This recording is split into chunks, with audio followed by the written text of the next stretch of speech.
Bulan Juli tahun 2019. Ini adalah saat-saat di mana aku sudah mulai merasa sangat lelah untuk bekerja. Di mana hari weekend, yaitu Sabtu dan Minggu, yang biasanya aku manfaatkan untuk istirahat, tapi harus tetap produktif. Karena merasa sangat lelah dan sakit kepala, akhirnya aku pergi ke salon untuk kerimbat. Tapi itu belum cukup. Selain itu, aku juga butuh hiburan dan refreshing. Lalu aku pergi ke salah satu tempat wisata yang ada di daerah Lembang. Di sana, aku hanya duduk dan bersantai, menikmati pemandangan dan berfoto.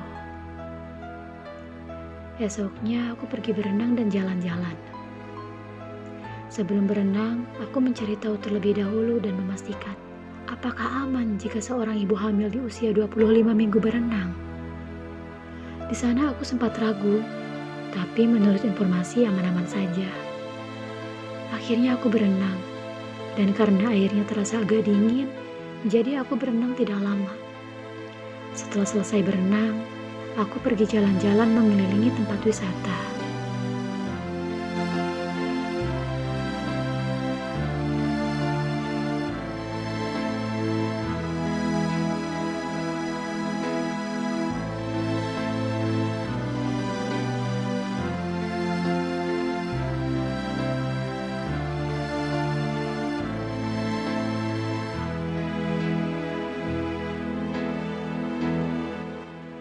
Di perjalanan, sakitnya makin terasa dan tidak tertahan. Akhirnya aku pergi ke klinik untuk diperiksa. Dan disitulah aku mengetahui bahwa bayi yang ada di dalam kandunganku berjenis kelamin laki-laki. Tapi ternyata ada sedikit masalah dengan kandunganku. Ya, aku kontraksi dini. Dan dokter menyarankan aku untuk bed rest, berharap agar kontraksinya segera hilang. Setelah 1 hari bed rest, ternyata kontraksinya semakin menjadi. Lalu suamiku segera membawa aku ke RSIA. Namun ternyata seorang bidan memberitahu kami bahwa itu adalah tanda-tanda mau melahirkan. Karena kandunganku masih belum cukup usia dan aku akan melahirkan prematur, lalu aku disarankan untuk pergi ke rumah sakit besar karena di RSIA tersebut tidak memiliki alat dan fasilitas untuk bayi prematur. Akhirnya aku pergi ke RS lain. Namun setelah diperiksa, rumah sakit tersebut memberikan pendapat yang sama dan merujuk aku untuk segera dibawa ke RS yang lebih lengkap lagi peralatannya. Yaitu RSHS. Ini adalah RS ketiga yang kami datangi pada malam hari. Akhirnya, aku tiba di RSHS dengan dibantu suami dan keluarga. Lalu aku dibawa ke IGD. Dan ternyata setelah diperiksa belum ada tanda-tanda pembukaan. Aku hanya merasakan kontraksi yang semakin menjadi. Suamiku yang sudah setia menemani aku. 3 hari setelah aku dirawat dan menjalani observasi, aku senang. Karena sakitnya kontraksinya sudah mulai hilang. Dan aku bisa segera pulang ke rumah. Sebelum pulang, aku diharuskan menjalani pengecekan USG terlebih dahulu.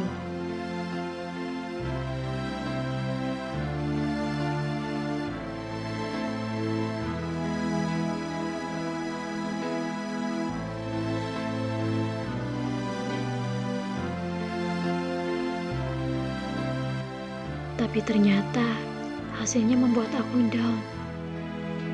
Dokter menyatakan bahwa tidak akan lama lagi bayinya akan lahir. Dan rasa sakit kontraksi itu muncul kembali. Akhirnya aku kembali dirawat sampai benar-benar hilang kontraksinya.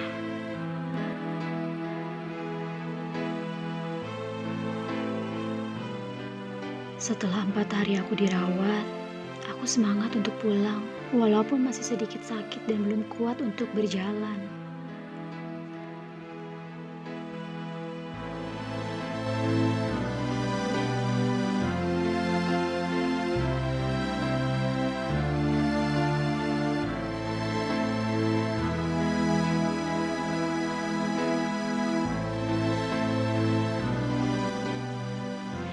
Tiba-tiba ketubanku rembes. Akhirnya aku kembali dibawa ke rumah sakit dan masuk IGD. Dan ternyata setelah diperiksa, aku sudah bukan 6. Tidak lama dari situ, aku langsung dibawa ke ruang persalinan. Dokter menyatakan bahwa kemungkinan hidup anakku hanya 50%. Karena bayi yang ada di dalam kandunganku belum waktunya untuk dilahirkan ke dunia. Dan paru-parunya pun masih belum matang. Seperti mimpi. Tapi semakin nyata, aku akan benar-benar melahirkan anak pertamaku. Dan aku akan kehilangan anakku. Sedih, sakit hati ini. Tapi aku gak bisa berbuat banyak. Aku gak bisa terus-menerus menahan kontraksi yang sudah aku rasakan selama 10 hari. Aku pasrah. Dengan ikhlas, kami menunggu kelahiran sang bayi. Walaupun nantinya aku harus kehilangan anakku. Aku gak bisa berbuat apa-apa. Yang penting, aku bisa melahirkan secara normal. Sedih, yang seharusnya anakku lahir mendekati bulan kelahiran suamiku, yaitu bulan November. Tapi bayiku lahir lebih awal mendekati bulan kelahiranku, Agustus. Ketika sakitnya semakin menjadi, akhirnya bayiku lahir pada hari Sabtu tanggal 3 Agustus 2019, jam 16.45 dengan berat 680 gram. Aku melahirkan didampingi oleh suamiku dan mamaku yang jauh-jauh datang dari luar kota. Kesekian kalinya dokter mengatakan bahwa kemungkinan hidup anakku tidak akan lama. Di sana aku gak berharap banyak. Yang penting aku sudah lega dan berhasil melahirkan anakku secara normal. Namun sayang, aku belum bisa melihat anakku. Tapi aku dapat kabar bahagia dari suamiku bahwa anakku sehat, sempurna, dan normal. Di sana kami yang tadinya mengikhlaskan kepergiannya berubah menjadi berharap lebih banyak dan berusaha positive thinking agar anak kami bisa tumbuh sehat. Dan mertuaku yang membantu proses ari-ari bayiku. Satu hari setelah melahirkan, hari Minggu, dokter mengizinkan aku untuk pulang. Dan aku senang karena aku bisa segera menengok anakku, walau anakku gak bisa ikut pulang denganku. Gak masalah, karena itu demi kebaikan anakku. Dan anakku harus segera masuk NICU.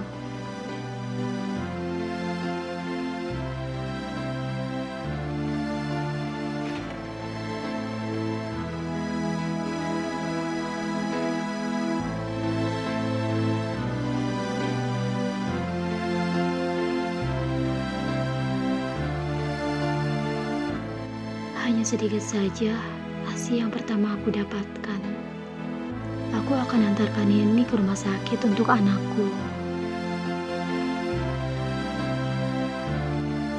Di hari ketiga setelah melahirkan, tanggal 6 aku mendapat kabar lewat telepon dari rumah sakit bahwa kami segera diminta untuk mengurus proses NICU anak kami. Sesampai di sana, kami segera mengurusnya agar anak kami bisa segera masuk NICU.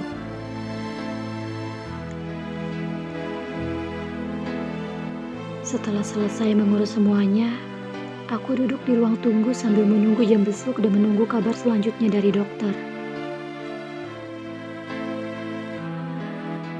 Di saat anakku akan dipindah ke ruang NICU, di situ aku melihat dan mendapat kabar kalau anakku kritis. Aku yang sendirian menyaksikan itu di depan inkubator, gak bisa menahan air mataku melihat anakku dalam keadaan kritis. Lalu dokter menghampiriku dan berkata, "Sudah ikhlas." Ya Allah, aku gak bisa jawab apa-apa. Aku bingung. Karena waktu itu aku sendirian. Karena suamiku sudah pulang duluan karena harus bekerja. Ya Allah, maksud dari pertanyaan ini apa? Apakah itu artinya aku akan kehilangan anakku? Aku terpaksa menjawab dengan kepala mengangguk yang artinya, ya, aku ikhlas.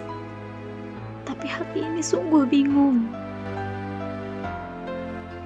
Aku masih merasa ini seperti mimpi.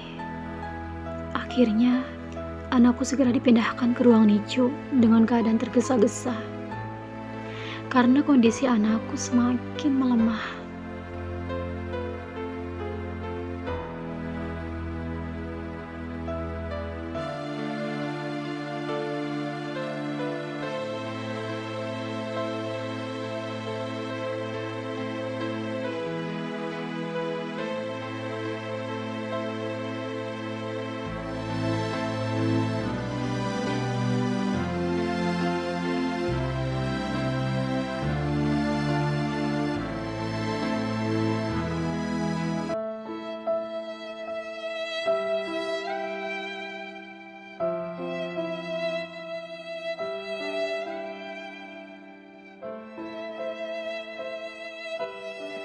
Setelah anak kami selesai dimakamkan, ternyata ASIku keluar banyak sekali.